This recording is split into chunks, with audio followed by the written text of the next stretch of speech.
You that have hushed, or the dogs?" she asked. "The dogs," said the lay reader.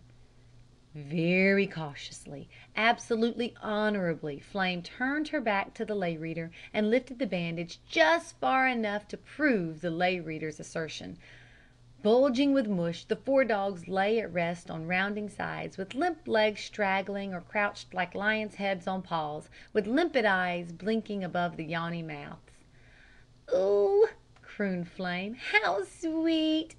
Only, of course, with what's to follow," she regretted thriftily. "It's an awful waste of mush. Excelsior warmed in the oven would have served just as well." At the threat of a shadow across her eyeball she jerked the bandage back into place. "Now, Mr. Lorello," she suggested blithely, "if you'll get the Bibles." "Bibles!" stiffened the lay reader. "Bibles! Why, really, Miss Flame, I couldn't countenance any sort of mock service, even just for quaintness, even for Christmas quaintness." "Mock service?" puzzled Flame. "Bibles? Oh, I don't want you to preach out of 'em," she hastened perfectly amiably to explain. "All I want them for is to plump up the chairs.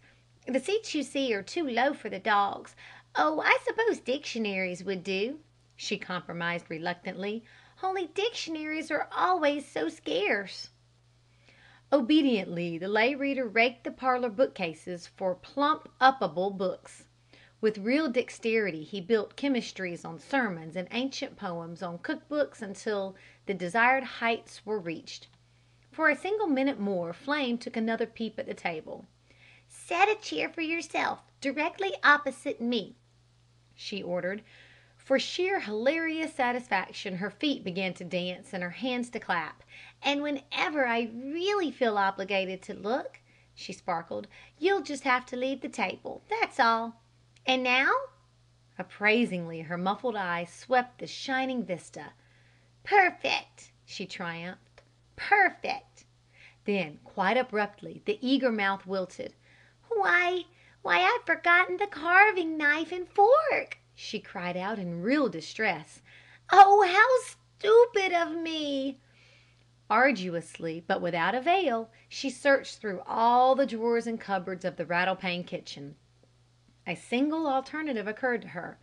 "You'll have to go over to my house and get them, Mr. Lorello," she said. "Were you ever in my kitchen or my pantry?" "No," admitted the lay reader. "Well, you'll have to climb in through the window some way," worried Flame. "I've mislaid my key somewhere here among all these dishes and boxes, and the pantry," she explained very explicitly, "is the third door on the right as you enter. You'll see a chest of drawers. Open the second of 'em, or maybe you'd better look through all of them. Only please, please hurry." Imploringly the little head lifted.